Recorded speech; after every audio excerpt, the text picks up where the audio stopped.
Atos 5, a partir do versículo 29.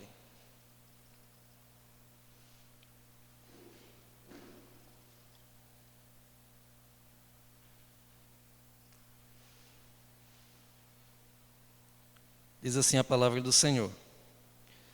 Porém, respondendo, Pedro e os apóstolos disseram: mais importa obedecer a Deus do que aos homens.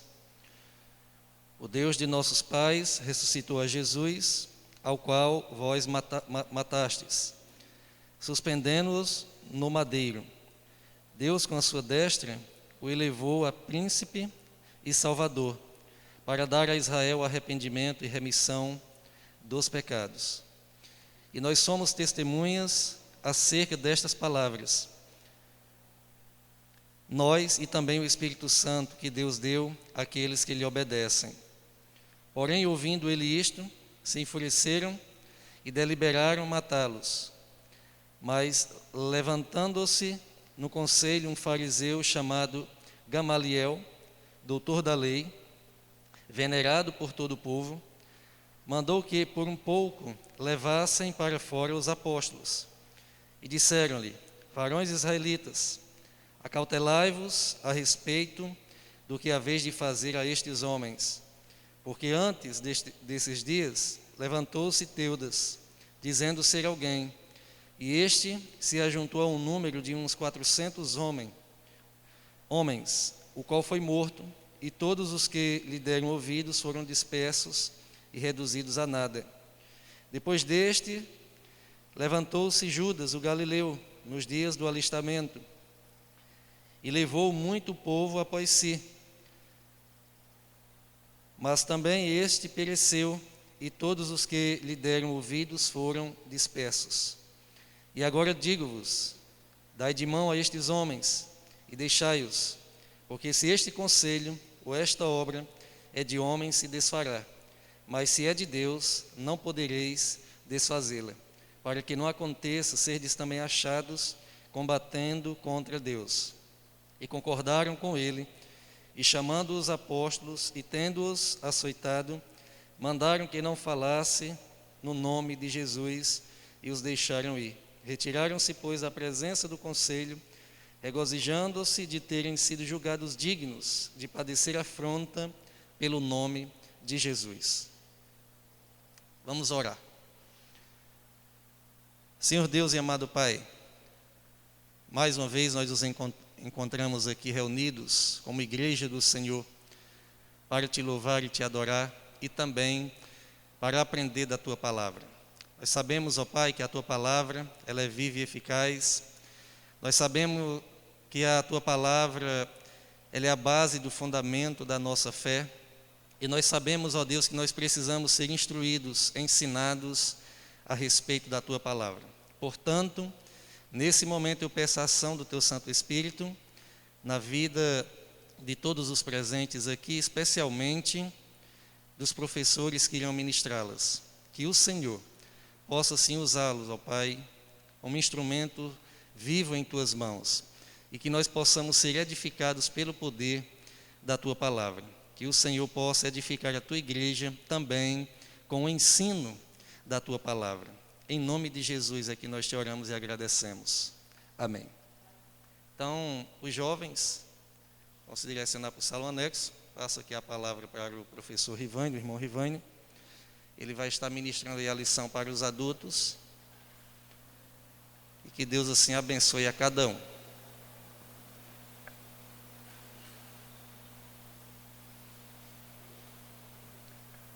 Se os adultos quiserem vir mais para frente, pode vir. Fica até melhor, o professor Rivânio se sente mais...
Bom dia, bom dia, bom dia, meus irmãos, bom dia a todo mundo.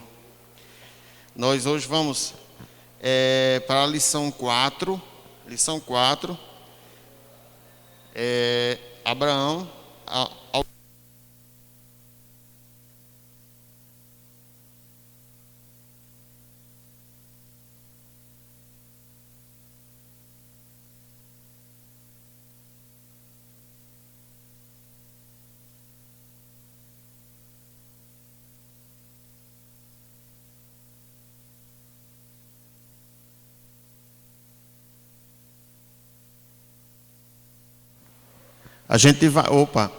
nós vamos basear essa lição de hoje no capítulo 4 de Romanos.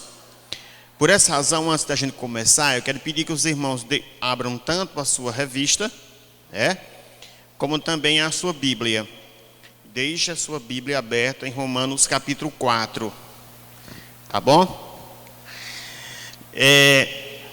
Primeiramente eu quero orar ao Senhor, e nessa oração dar graças a Ele por essa grande bênção que Ele está nos dando, Você dá aula para uma tela é uma coisa, mas olhar para os irmãos aqui é outra coisa completamente diferente.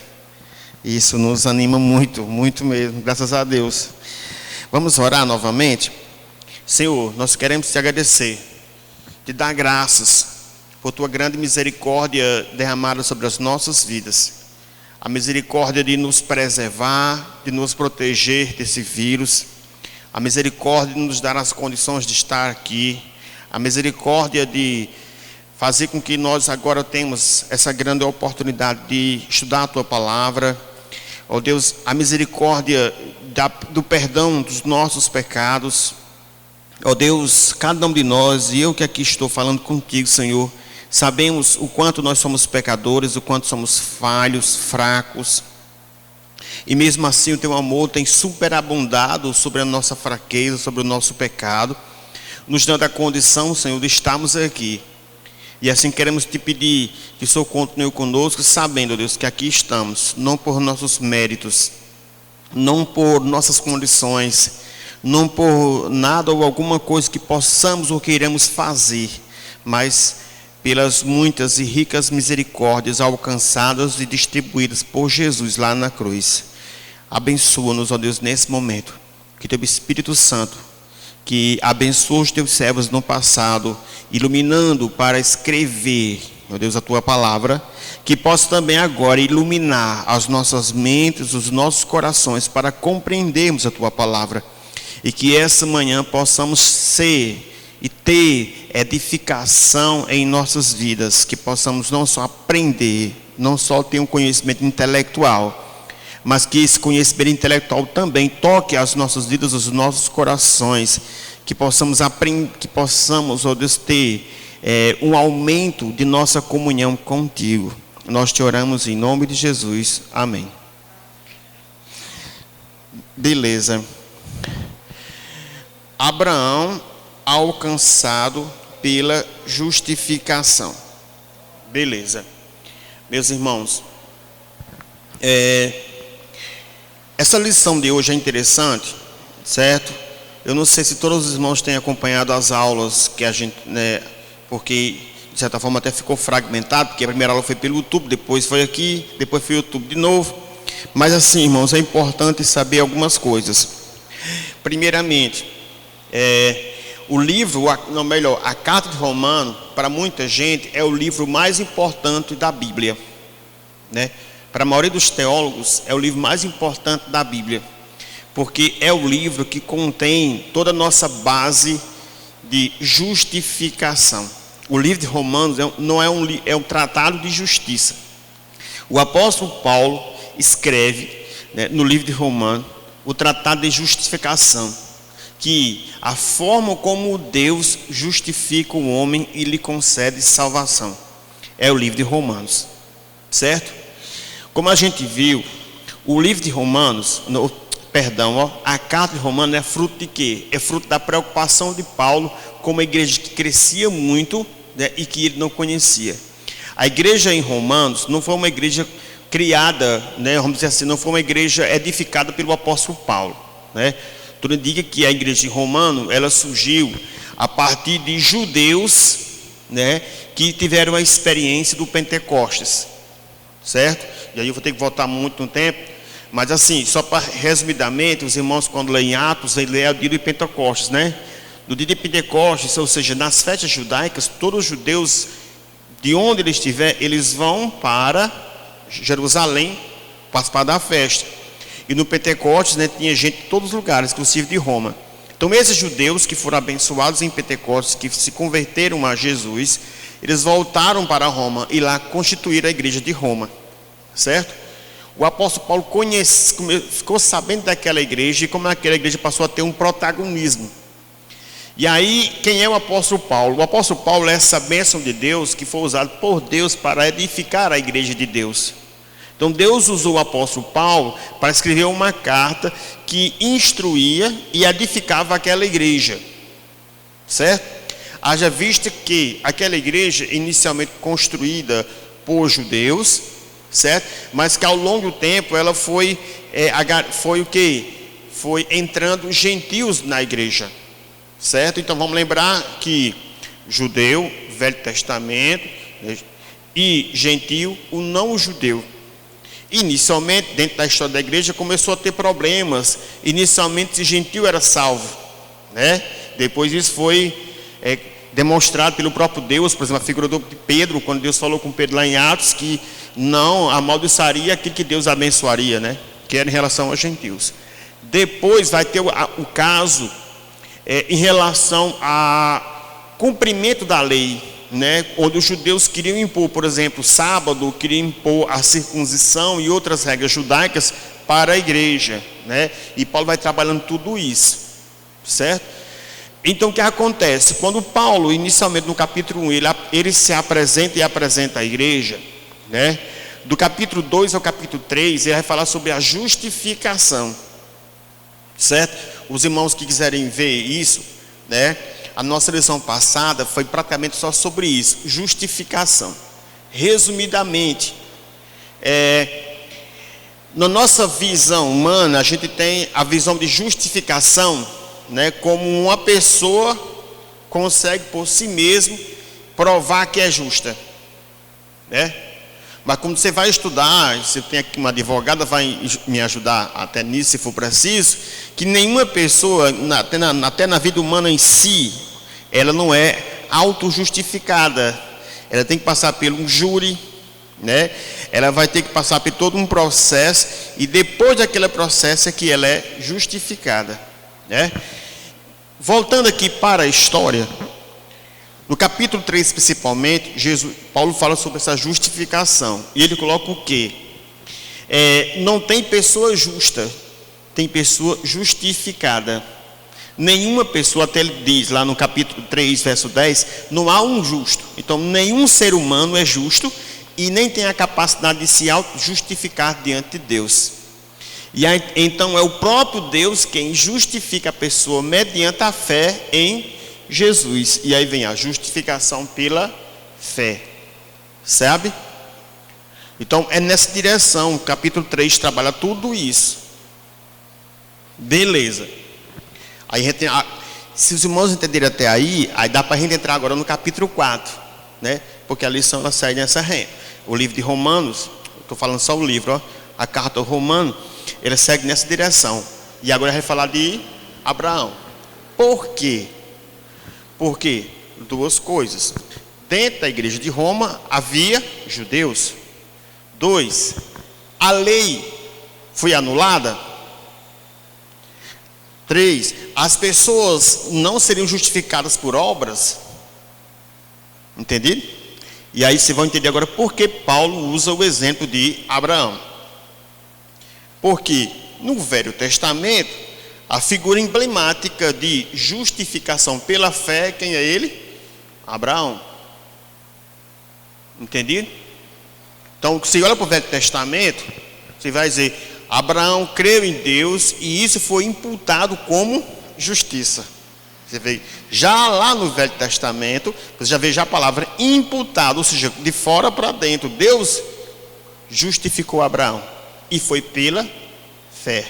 Então o apóstolo Paulo vai pegar e usar o personagem Abraão para mostrar para a igreja de Roma, tanto para gentios quanto para judeus, e para a igreja ao longo do tempo, que a salvação não é pelas obras, mas sim pela fé. E que, inclusive, as pessoas que viveram antes de Jesus também foram justificadas pela fé. E essa fé era uma fé em Jesus. Agora, nosso ponto. Os judeus que viveram antes de Jesus, tiveram fé em Jesus, é esse ponto também. Sim. Certo? Leia todo o Velho Testamento e você vai perceber que todo o Velho Testamento, né, desde o pecado adâmico, e quando Deus restabelece a vida de Adão e Eva, né, e quando diz, da tua descendência virá aquele que pisará a cabeça da serpente, desde a promessa lá, né, até Malaquias, tudo ali apontava para quem? Para Jesus. Então, todas as pessoas do Velho Testamento que foram fiéis ao Senhor e que compreenderam essa promessa, elas foram salvas pela fé no vindouro, ou seja, no Messias que viria. Entendido? Veja, a salvação sempre vai ser pela fé. Então, como muita gente lê o Velho Testamento e associa a fé pelas obras, a salvação pelas obras, mas todas as obras do Velho Testamento, a lei, elas eram protótipo, elas eram símbolo, elas eram né, aquilo que apontava para Jesus. Então a salvação sempre foi nessa direção, a fé e a fé em Jesus. Meus irmãos, até aí, essa é a nossa introdução. Deu para todo mundo entender? Alguma pergunta?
Show.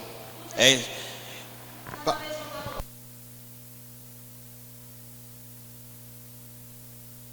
entender. O Velho Testamento apontava para Jesus. A gente tem a salvação, é fé. Só teve a fé mais fácil e que não foi compreendida rapidamente foi dos apóstolos depois dos discípulos que viveram 3 anos com Jesus. É esse lapso de tempo de pessoas que viveram pessoalmente com Jesus. Depois disso, tanto antes quanto depois, a fé em Jesus é a fé acreditar. Não viu ele fisicamente, vê ele espiritualmente. Então, enquanto que os judeus esperavam o Messias para resgatá-los, nós esperamos o Messias para nos levar de volta, né? Quando eu digo levar de volta, é entender que Deus nos criou para a eternidade e não para esse aqui. E a segunda vinda de Cristo aponta para a eternidade. Beleza. O nosso tempo não dá para falar tudo aqui, mas, por exemplo, irmãos, quem quiser depois em casa, veja lá a sua Bíblia, lá em Lucas capítulo 2, versos do 25 a 35, que vai falar a história de Simeão, né?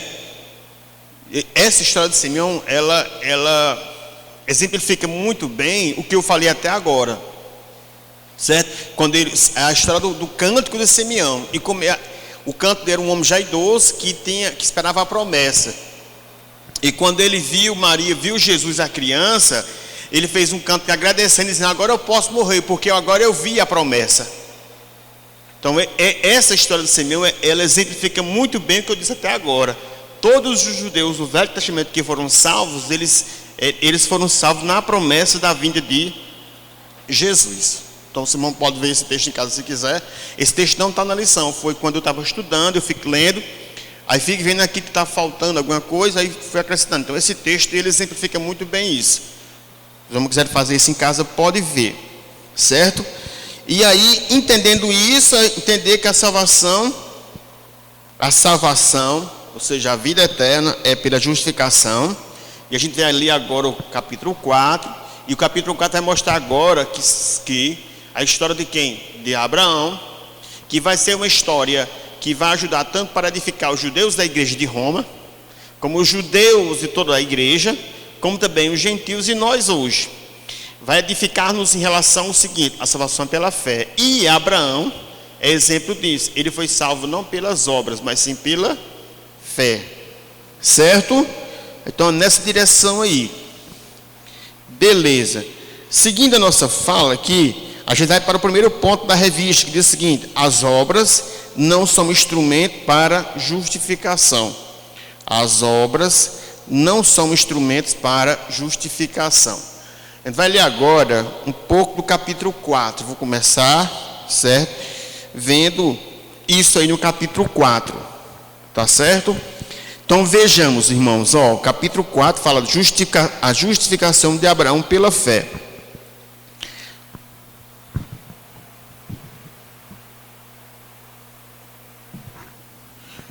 Ó, eu vou tentar discutir com vocês agora do verso 1 ao verso 8. Vejamos. Quem, pois, diremos ter alcançado Abraão, nosso pai, segundo a carne? Irmãos, ó, duas coisas para a gente pensar aqui.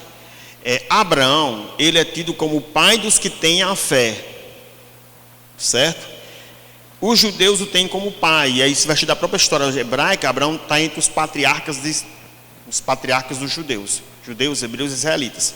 Mas não fica só por aí. Por exemplo, você pega hoje os árabes ou os muçulmanos, todo aquele povo do Oriente Médio, que também são povos semitas, também tem Abraão como pai da fé. Entendido? E por consequência também, nós somos filhos de Abraão, filho pela fé. Porque quando a gente do Velho Testamento, quem é o exemplo? Quem foi o homem levantado por Deus para que, ele vai dizer assim: em ti serão benditas todas as famílias da terra. Abraão. Então Abraão é o homem que é o pai dos que têm a fé. Beleza? Aí Paulo vai colocar o seguinte aqui, ó: que pois diremos ter alcançado Abraão, nosso pai, segundo a carne? Ele faz uma pergunta, ou seja, aqui ele começa a desenrolar o seguinte: o que nosso pai Abraão ganhou segundo a carne? Ou seja, o que Abraão ganhou de justificação pelas suas próprias leis? Abraão, pelos seus próprios atos, pelo cumprimento da lei, pelo que ele fez, alcançou a salvação ou foi pela fé? Entendeu? Paulo começa fazendo esse questionamento para a igreja de Roma. Porque se Abraão foi justificado, aí agora ele vai responder a pergunta, tá bom? Porque se Abraão foi justificado por obras, tem de que se gloriar, porém não diante de Deus. Aí vamos entender aqui. A obra, ela glorifica o homem e desonra a Deus. Então, se nós somos justificados pelas obras, né? A gente pode se gloriar. A obra é uma glória humana, mas não glorifica a Deus. E nessa relação agora vamos entender uma coisa que eu expliquei domingo. Agora nós estamos falando aqui de uma justificação, numa relação entre o humano e divino. Nessa relação, o humano não tem condição alguma de se justificar-se. Então Paulo vai dizer o seguinte, ó: se Abraão for justificado segundo as obras dele, ele pode se glorificar por si mesmo, não diante de Deus, porque o homem não pode se auto-justificar. Aí ele continua: porque diz a Escritura. Aí agora ele vai usar a base bíblica do Velho Testamento, né? Abraão creu em Deus e isso lhe foi imputado como justiça, certo? Aí o irmão pode, por exemplo, ver aí Gênesis 15, 16, que é o texto O que Paulo disse? Abraão foi justificado pela fé em Deus, não pelas obras dele. Abraão foi justificado pela fé e não pelas obras dele, né? E aí onde ele vai mostrar isso? Ele vai mostrar no Velho Testamento. Perceba, irmãos, que uma chave para compreender o Novo é perceber que no Novo Testamento, frequentemente, principalmente o apóstolo Paulo, ele vai usar versículos do Velho Testamento para mostrar isso. Aqui ele usa Gênesis 15, 16. Segundo Gênesis, que é a história de Abraão, Abraão não foi justificado pelas obras, não, ele foi justificado porque teve fé em Deus. Então, a fé lhe deu a condição de Deus lhe imputar justiça. Aí ele continua: aí veja agora, ao que trabalha, o salário não é considerado como favor, e sim como dívida. Aí Paulo vai colocar o seguinte aqui: se a salvação for pelas obras, não é um favor de Deus, é uma dívida de Deus, né? E aqui, se for discutir, passando de todinho, aqui é uma grande diferença do cristianismo para as outras religiões. Inclusive, vou falar aqui, né, de um cristianismo atual que fazem ofertas, votos, oferendas para receber o favor de Deus. Não é bíblico, certo? Perceba que Paulo está dizendo o seguinte: ao que trabalha, o salário é o quê? Não é um favor, mas é uma dívida. Então, ou seja, se você trabalha, o salário que você recebe é seu direito. Você recebe pelo aquilo que você fez. Nessa visão da salvação pelas obras, né, é completamente contrário ao que a Bíblia diz, porque se a Bíblia diz que a salvação é pela fé, mediante a graça de Deus, quando você diz que a salvação é pelas obras, você está colocando a salvação em você, e que você pode fazer algo que pode lhe justificar diante de Deus, e também você está desconsiderando o favor de Deus, e pior do que tudo, você está querendo anular o sacrifício de Jesus. O ponto culminante disso é: toda vez que o homem quer se auto-justificar, em outras palavras, ele está anulando o sacrifício de Jesus. Ele está rejeitando o sacrifício de Jesus, como se ele por si só fosse capaz de se auto-justificar. Certo? Aí o verso 5, ele continua, ele contribui com o verso 4, quando ele diz: mas ao que não trabalha, porém crê naquele que justifica o ímpio, a sua fé lhe é atribuída como justiça. Veja só, aí ele vai colocar o seguinte: mas o que recebe sem fazer nada, esse tem a fé, esse recebe pela fé, e essa fé lhe é imputada como justiça. Pronto. A palavra trabalho aqui, irmãos, é entender o seguinte: a palavra trabalho não está se referindo à labuta, não está se referindo, né, à sua ação diária para a sobrevivência, né? Mas ela está se referindo aqui ao que? Aquilo que você quer fazer para se auto-justificar, ou seja, as obras. A palavra trabalho aqui está se referindo às obras, aquilo que o homem faz para se auto-justificar, certo? Tanto no verso 4 quanto no verso 5. E ele está colocando o seguinte: aqui ele coloca o ímpio, todos nós somos pecadores.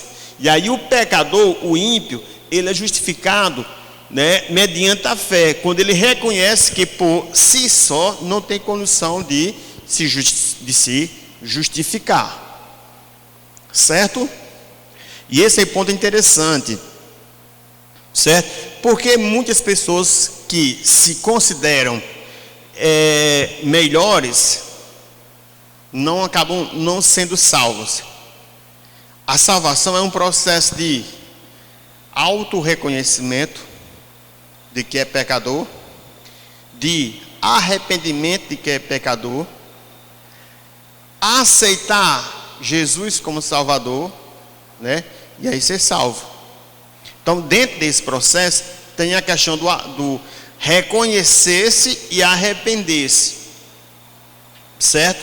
Então, muitas vezes a salvação, muitas pessoas não recebem a salvação porque elas não se reconhecem enquanto ímpias, enquanto pecadores, né? E aí tem tanta questão de boas obras, eu faço isso, como se auto-reconhecer como pessoa justa, como pessoa boa. Eu sou uma pessoa boa, eu sou isso, sou aquilo. Essas condições atrapalham o homem de reconhecer-se como pecador. Entendido? E aí a religião, ela muitas vezes faz esse mal, porque as pessoas acham que são justificadas por essa razão.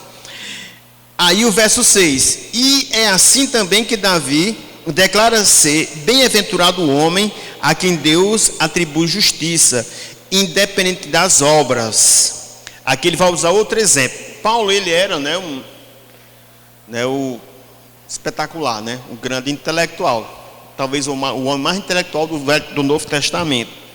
Aí ele vai usar outro texto agora, que está lá, em Salmos 32, 1 a 2. Você vai ver Salmo 32, de 1 a 2, vai dizer o seguinte, verso 7.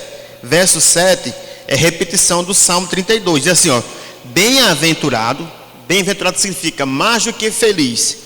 Bem-aventurado é aquele cujas iniquidades são perdoadas, cujos pecados são cobertos. Bem-aventurado o homem a quem o Senhor jamais imputará pecado. Certo? Fechando, o que foi que nós discutimos? A salvação não é pelas obras. Paulo mostrou isso a partir de quem? De dois personagens do Velho Testamento, principalmente Abraão e depois Davi.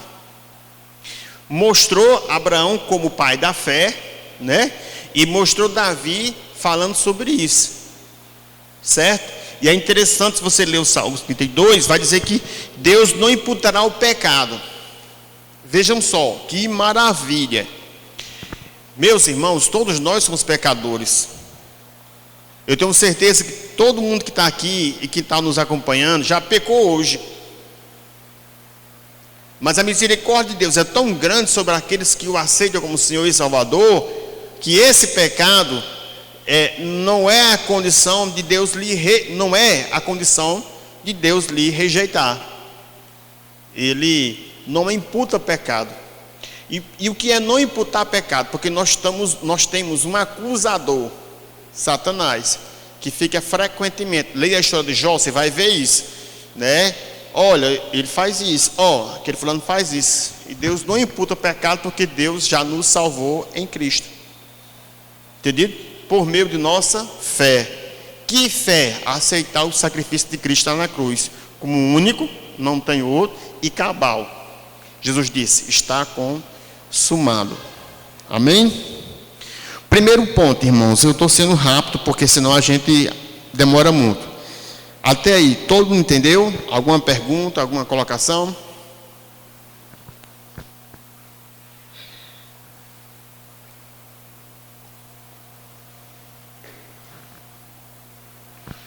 Segundo ponto, se ninguém, certo? Segundo ponto, a fé imputada como justiça a Abraão. Segundo ponto, a fé imputada como justiça a Abraão. Veja, antes de ler o texto, a gente vai ler agora de 9 a 12, certo? Antes de ler o texto, percebeu o seguinte, na Bíblia, a fé, a justificação, ela vem sobre nós, ela parte de Deus para o homem, não do homem para Deus. Entendido?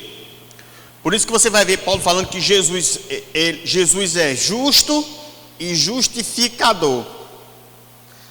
Quando você lê Romanos 10, 3:10, vai dizer que não há um justo. Então, desde Adão até o último homem, nenhum é justo.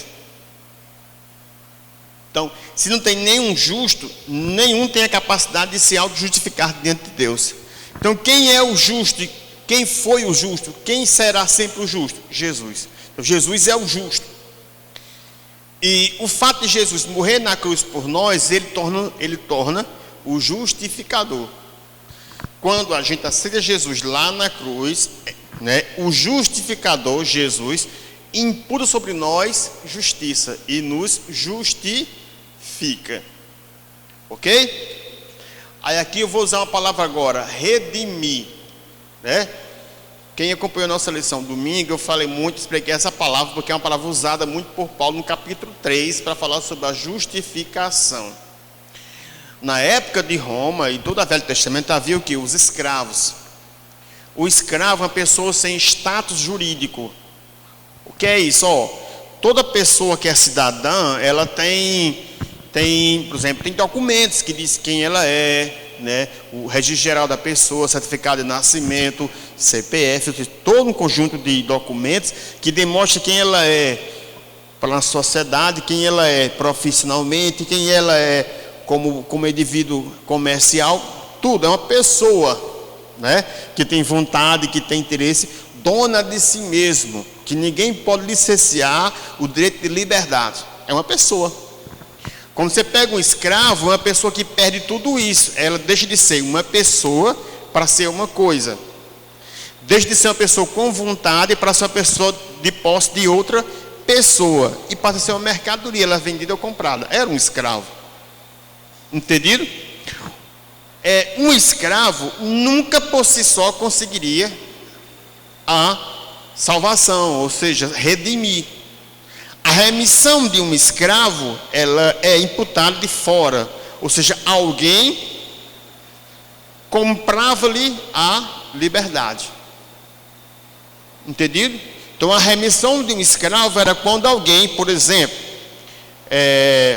Chuchu é um escravo de Franceuda, por exemplo. Entendido?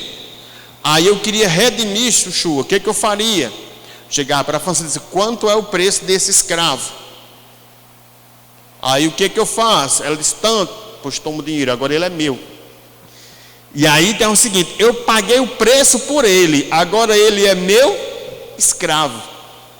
Aí eu, por minha própria vontade, disse, agora você está livre. Isso é remissão. Se vocês entenderem o que eu expliquei agora, entender quando Paulo disse que lá em Colossenses 2:13 diz assim, Jesus rasgou o escrito da dívida. Ou seja, Jesus pagou o preço da nossa escravidão do pecado. Jesus nos redimiu. Jesus pagou o preço, certo? E não nos tornou escravo dele, nos deu liberdade. Entendido? Então, isso é a salvação. Isso é a justificação. Deus sobre o homem, não o homem sobre, não vem do homem, mas não vem de vós, como Paulo disse, não vem de vós, é dom de Deus. Ok? Então vamos lá agora, dos versos 9 em diante.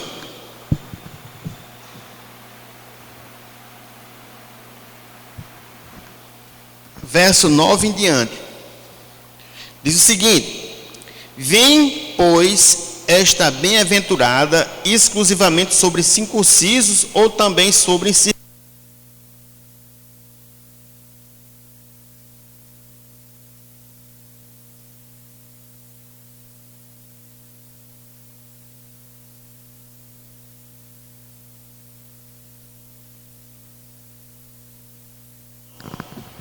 Vem sobre circunciso ou incircunciso? Vamos aqui entender. A circuncisão, aqui de novo, foi algo seguinte: dentro da igreja, tanto em Roma como no Novo Testamento, ocorreu uma discussão entre judaizantes e não judaizantes. Qual era a discussão? Os cristãos que vieram do judaísmo queriam impor sobre os irmãos gentios, a questão de obedecer à lei. Entre isso, a questão da circuncisão. Entendido? E Paulo vai explicar que foi falta de esclarecimento bíblico desses irmãos impor a circuncisão aos irmãos gentios. E aqui ele vai mostrar que Abraão foi justificado pela fé e não pelas obras da lei, inclusive pela circuncisão, E a circuncisão nada mais é do que uma demonstração de fidelidade e não algo para se justificar. Entendido? O que é a circuncisão? Todo judeu, né, foi uma coisa criada, né, e o próprio Abraão passou por isso, né? Vamos começar primeiramente a entender o seguinte. Se os irmãos for perceber o texto aqui, vão lá em Gênesis capítulo 15, verso 6, você vai perceber o seguinte: os judeus erraram e não estudaram o texto direito. Por quê? A justificação de Abraão foi 14 anos antes da circuncisão. Certo? Se você for ler Gênesis 15, principalmente o verso 16, vai perceber que Abraão, ele vai dizer assim: Abraão creu em Deus e por isso foi justificado, foi numa época, e 14 anos depois foi que ele foi circuncidado. Então uma coisa não tem a ver com a outra, ou seja, o ato de Abraão de fazer aquele ritual não lhe justificou, mas aquele ritual demonstrou quem ele era. Aí você vai entender, por exemplo, Tiago, quando Tiago diz: mostra a sua fé sem obras, eu mostro as minhas obras com a fé. Então não é o que você faz que lhe justifica, mas o que você faz demonstra quem você é, pelas obras, ou seja, né, pelas obras vos conhecereis. Então é nessa direção. E o que era a circuncisão? Todos os judeus com 8 anos de idade eram circuncidados. Havia um corte no prepúcio, né? Meus irmãos, tudo aqui é gente adulta, né? O pênis do judeu, né, ele era cortado porque naquela época havia muitas doenças. Os irmãos já ouviram falar sobre a fimose, né? Então o que acontecia? Muitos judeus tinham problema de fimose, muitos judeus tinham também problemas de saúde naquela época, onde os métodos de higienização não tinha tanta higiene como hoje em dia, né? Então ocorria muitas doenças, e acontecia também que muitos judeus, quando casavam, né, eles acabavam não conseguindo ter nenhum tipo de relacionamento sexual com as esposas por conta disso. Então esse corte, que foi muito usado como algo religioso, foi uma bênção de Deus para evitar doença entre os judeus, certo? E esse corte do prepúcio do pênis foi chamado de circuncisão. E aí esse pequeno corte, quando é feito aos 8 anos de idade, ele não tem dor, quase nem dor, não tem grande sofrimento, e uma semana o menino né, curado sem nenhum problema, né? E resolvia vários problemas. Então todo judeu, né, com 8 anos de idade, ele passa pela circuncisão. Eis o que aconteceu ao longo do tempo. Esse ato foi tido como um ritual. Já vamos entender, todo o processo de religiosidade cria ritual, e o ritual é meio pesado, porque ele acaba construindo a sua pessoa uma responsabilidade de fazer. Ou seja, se eu faço isso, eu sou salvo. Se eu não faço isso, eu não sou salvo. Então o que pode estar colocando aqui, que muitas vezes os judeus naquela época diziam: a salvação é somente para os circuncisos, ou seja, para os judeus, ou é só para os circuncisos? Paulo vai dizer que não, é para todos. Aí ele vai dizendo: visto que dizemos, a fé foi imputada a Abraão como justiça. Aí você vai entender o que eu já disse. A fé foi imputada a Abraão como justiça, e Abraão foi justificado antes da circuncisão, e Abraão não foi justificado por causa da circuncisão, mas sim por causa da sua fé em Deus. E aí, como pois lhe foi atribuída? Estando ele já circuncidado ou ainda incircunciso?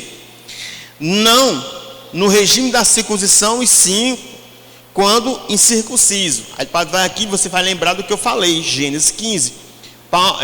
Abraão foi justificado antes da circuncisão, porque foi pela fé, não foi por obras da lei, não foi por... Aí obras da lei, guarda aqui essa expressão, obras da lei significa obedecer à lei do Velho Testamento. E aí nenhuma pessoa tem a capacidade de obedecer plenamente à lei. Se for pela lei, todo mundo está condenado. Aí vai.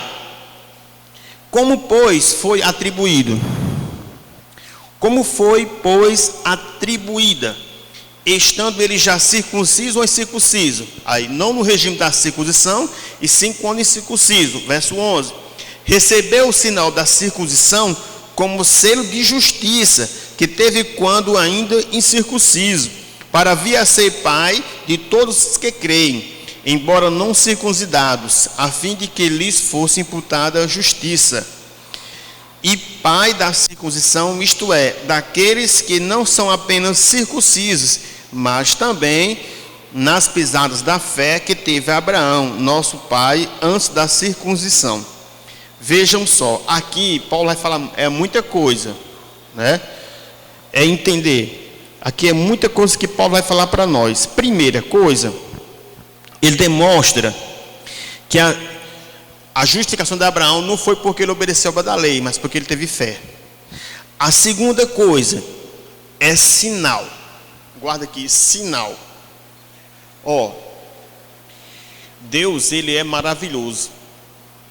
Quando você lê o Velho Testamento e vê, por exemplo, as festas judaicas, os rituais, o que era aquilo?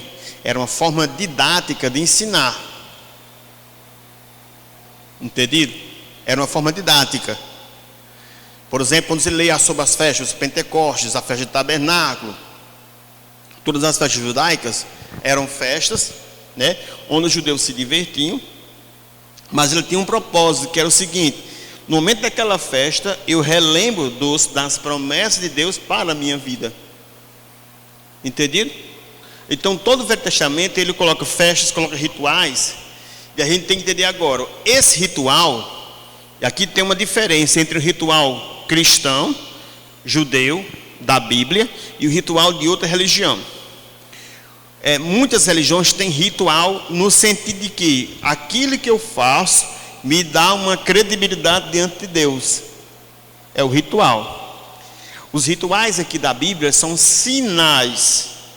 Aquilo que eu faço não me dá credibilidade diante de Deus, pelo contrário, mas aquilo que eu faço, né, é uma forma de fazer com que eu lembre do que Deus fez por mim, né? Então, todos os rituais, inclusive a circuncisão, é um processo de prática religiosa que eu, na minha vida, vou fazendo, e essa prática me faz sempre lembrar do que Deus fez por mim. É um sinal.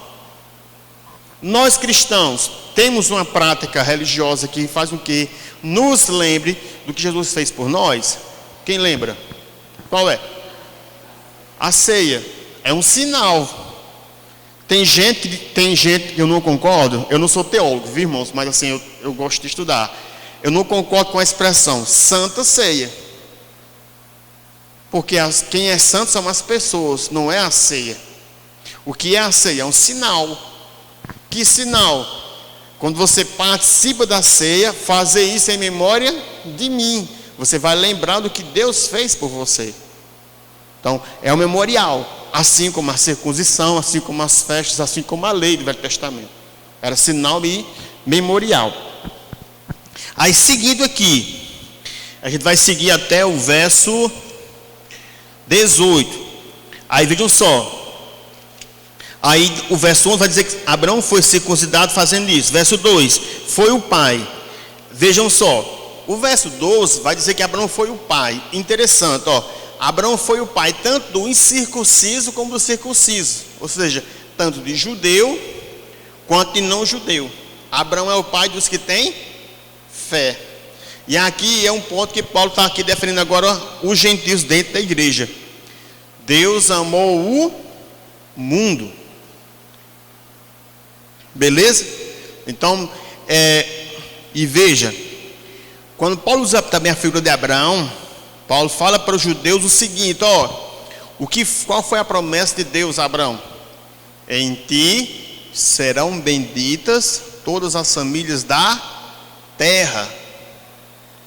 Então Paulo está lembrando aqui que Deus quer abençoar todas as pessoas e não só um povo escolhido, os judeus. Certo?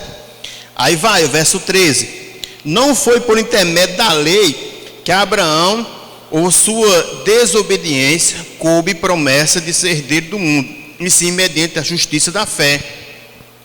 Pois os que da lei é que são os herdeiros, anula a fé, cancela a promessa. Então, ó, o que o que Abraão conseguiu diante de Deus foi pela fé. As pessoas que querem conseguir algo pela lei, elas anulam a promessa. Que promessa? Jesus, né? Então, toda pessoa do Velho Testamento está caminhando e apontando para Jesus. Se ela está caminhando e apontando porque ela cumpre a lei, ela está anulando o sacrifício de Jesus. Nós hoje, eu estou caminhando e apontando que eu faço isso. O que eu estou fazendo? Anulando a promessa. Entendido? Então é nessa direção. Eu estou indo em direção à fé da promessa de Jesus. 14. Pois se os da lei, que são os herdeiros, anula a fé, cancela a promessa, porque a lei suscita ira, mas não a lei, também não há transgressão. Porque a lei suscita, vamos dizer aqui, transgressão, porque a lei, né, gera ira. Primeiramente, Paulo muitas vezes Paulo vai usar também essa expressão, né? O tempo da ignorância. Quem conhece a lei, conhece o que é certo e o que é errado, não é não? Então, quando você faz uma coisa errada mediante a lei, você suscita a ira de Deus, porque você está desobedecendo a lei.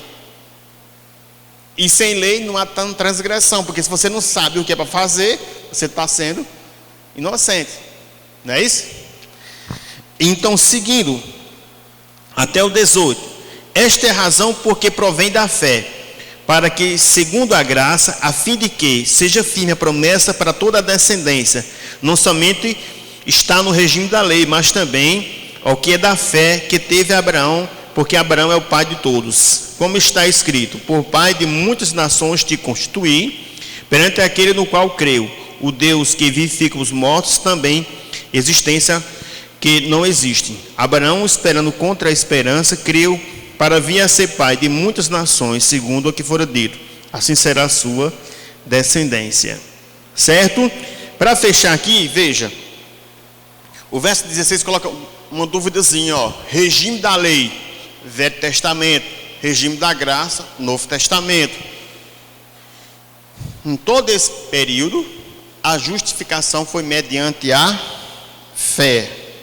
Ok? Então, e aí pensar, qual era o objetivo de Paulo nesse texto? Mostrar para os irmãos da igreja de Roma e para os irmãos hoje, que Deus usou Abraão para abençoar todos os povos, não somente os judeus. Entendendo isso, por exemplo, é entender que quando Deus fez a nação de Israel, tinha um propósito. Qual era o propósito de Deus para Israel? Abençoar todas as famílias da terra. Qual é o propósito de Deus para a igreja hoje? Abençoar todas as famílias da terra. Então, nossa fé não é exclusivista, não é só para mim ou para a igreja. Nossa fé é para abençoar todos os povos. Isso aqui era a preocupação de Paulo com a igreja de Roma, porque muitas vezes ocorria casos de judeus quererem ter proeminência ou dizer assim, ó, aqui é minha. Eu sou privilegiado porque eu sou judeu, você não é judeu. Jesus era judeu, então eu sou mais importante que você. Olha, Jesus era judeu, e como eu sou judeu, e como eu obedeci à lei, então eu sou mais importante que você. E Paulo dizendo isso, não, todos agora são importantes, porque todos agora são uma igreja. Não há judeu, grego, gentil ou bárbaro, circuncisão ou incircuncisão, mas todos são todos em Cristo, todos a igreja. Amém? Segundo ponto, a fé imputada como justiça a Abraão. Alguma pergunta, meus irmãos? Eu acho que eu estou perdido no tempo. Tá, não, eu não marquei. Vai até que horas, hein? Até 10? Não. Até. Então pronto, beleza. Então dá tempo. A gente tem 20 minutos, beleza. os dois últimos pontos. Abraão passou num teste da fé. Abraão passou no teste da fé. E aí o verso, eu não vou ler todo o texto porque não dá tempo. Verso 19 e 20. Qual foi o teste da fé de Abraão? Olhe só. Diz assim: e sem enfraquecer a fé, embora levasse em conta o seu próprio corpo amortecido, sendo já de 100 anos e a idade avançada de Sara, não duvidou por incredulidade da promessa de Deus, mas pela fé se fortaleceu dando glória a Deus.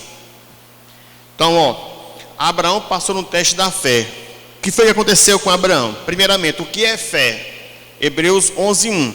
A fé é o firme fundamento das coisas que se esperam e a prova daquilo que não se vê.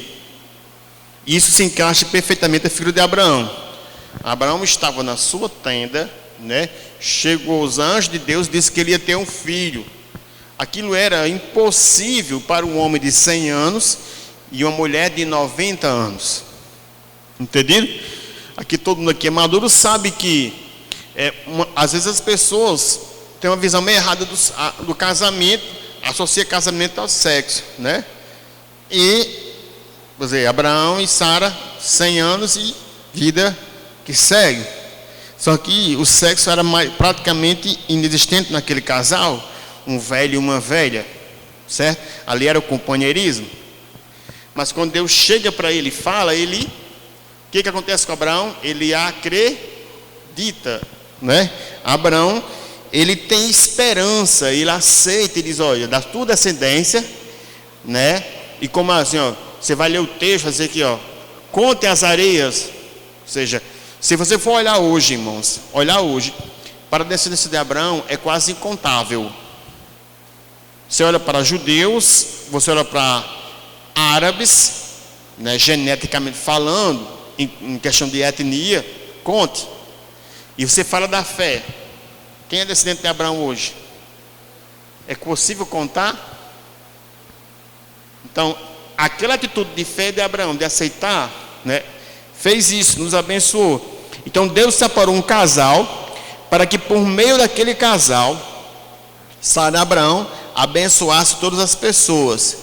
E aí Abraão, que teve esperança, que aceitou, que abraçou a fé, junto com sua esposa, Deus o abençoou, certo? E aí interessante, Gênesis 18, 14 diz: haveria alguma coisa impossível ao Senhor, né? Abraão teve isso em mente. Há alguma coisa impossível ao nosso Deus? Não. Abraão passou num teste da fé. Abraão passou no teste da prova de fé, certo? Então Abraão passou no teste e deixou prova que tudo é possível para o que crê. Beleza, alguém ia falar.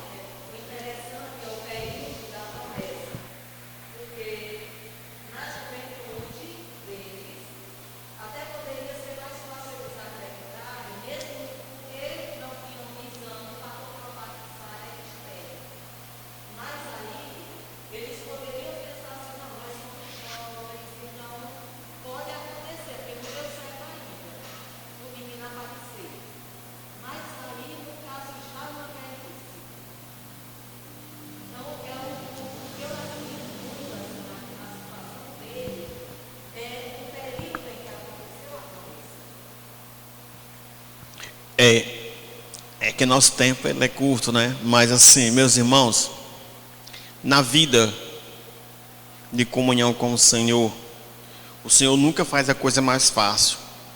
Porque a coisa mais fácil, ela diminui a nossa fé. Entendido? Aí está em nós. Abraão recebeu isso como justiça porque ele aceitou isso de Deus. Muitas vezes nós não aceitamos. Deus faz milagre em nossa vida, né? Às vezes a gente passa por uma experiência e a gente quer o mais fácil. Mas o mais fácil não trabalha a nossa fé, não trabalha a nossa personalidade, quem nós somos, e não trabalha nosso relacionamento com Deus para aumentar a nossa fé. Então Deus muitas vezes colocou mais difícil. E aí quando a gente passa nesse estágio, a gente é aprovado. O exemplo de Abraão. Entendeu? É interessante passarmos por isso. Todos nós, quando você vê estudando a Bíblia, você vai perceber. Muitas vezes há uma fé muito fácil ensinada, mas essa fé ela não contribui para o nosso crescimento. A fé mais difícil, ela contribui para o nosso crescimento, tanto o nosso crescimento como pessoa, como cristão em si, como também no nosso relacionamento com Deus. A gente passa a ter mais fé, mais confiança em Deus, certo? Não dá para falar sobre isso agora, mas só perceber como é importante esse aspecto da comunhão que a gente constrói com Deus. Então nem sempre o mais fácil é o melhor, porque o mais fácil não contribui. Para finalizar, o alcance da justificação, né? Verso 23 e 24, o alcance da justificação, diz assim, ó: e não somente por causa dele há escrito que foi levado em conta, mas também por nossa causa, pois que a nós igualmente nos será imputado, a saber, a nós que cremos naquele que ressuscitou dentre os mortos, a Jesus nosso Senhor. E aqui é o que? Ao alcance da justificação, o que Francisco acabou de dizer.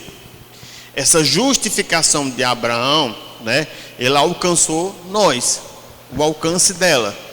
O que Deus falou, e aí entendeu o seguinte agora, né, eu vou até continuar um pouco do que eu acabei de falar. Agora você vai perceber não a figura de Abraão. Aqui você vai entender o que é a promessa de Deus. O que Deus promete, ele cumpre.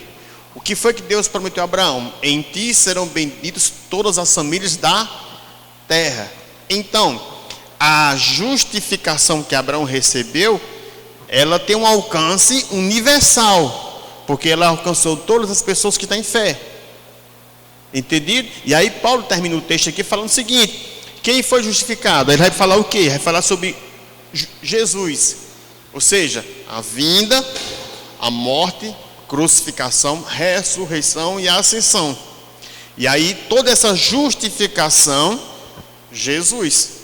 Então, Abraão, usado aqui por Paulo no capítulo 4 de Romanos, foi o exemplo para aquela igreja, né, e exemplo para nós hoje, que desde o Velho Testamento, a salvação pela fé em Jesus, né? Essa salvação, aqui nós estamos usando que termo? Aqui o termo que a gente está usando aqui não é salvação, mas sim justificação, no sentido de percebemos essa linguagem jurídica. O homem por si só não pode se auto-justificar, mas a justificação vem de Deus para o homem. Essa salvação que a gente recebe é mediante a nossa fé. Finalizando, Paulo repete isso lá em Efésios. Né? Vós sois salvos, né? A salvação é de graça, né? Por meio da fé. Não vem de vós, para que ninguém se glorie. Então que Deus nos abençoe, né, irmãos? A gente chegou ao nosso tempo, mas deu para a gente terminar a lição. Deus continue nos abençoando. Domingo a gente continua na lição 5, né? Abraço para todo mundo e a palavra está com... Obrigado, Deus abençoe. É só para reforçar, irmãos, que à noite nós teremos a celebração da ceia, tá bem? E é isso. Acho que é algo de... Sim, e as primícias também, tá bom? Está um pouco fora da data, mas nós precisamos também que os irmãos tragam os alimentos para a gente abençoar outras famílias, tá bem? Vamos orar para encerrar hoje. A Tatiana pediu para mim ficar na direção do culto hoje, da escola bíblica, mas ela é quem está na frente aí com a irmã Luísa, né? Luísa está na classe aí de risco, né? Na classe de risco, deve estar acompanhando de casa, e aí não vai poder vir por enquanto às nossas reuniões presenciais. Vamos ficar em pé para a gente encerrar esse momento. Deus Pai Todo-Poderoso, em nome de Jesus, nós queremos agradecer ao Senhor por esse banquete espiritual que Tu nos concede essa manhã. Deus eterno, que o Senhor possa trabalhar em nossos corações, em nossa mente, na nossa alma e no nosso espírito de uma forma extraordinária, trazendo assim, ó Deus, a presença do Senhor aos nossos corações. Esse dia nós possamos dedicar totalmente ao Senhor as nossas vidas, não só esse dia, mas todos os dias da nossa vida. Ó Pai, em nome de Jesus, que hoje à noite a Tua igreja possa novamente estar reunida em Teu nome para Te adorar, e que a manifestação do Teu poder e do Teu Espírito seja presente em nossos corações, trazendo assim, ó Pai amado, em nossos corações o reconhecimento do Teu senhorio, do Teu poder sobre as nossas vidas e sobre as nações. E que nós possamos, ó Deus, nos render a cada dia aos Teus pés, buscando sempre nos arrepender, ó Pai amado, dos nossos pecados, confessando diante do Senhor e desfrutando de um relacionamento de intimidade contigo. Nós Te oramos e pedimos a Tua bênção toda especial para os irmãos que estão aqui presentes e para aqueles que estão nos acompanhando na transmissão. Muito obrigado em nome de Jesus. Amém.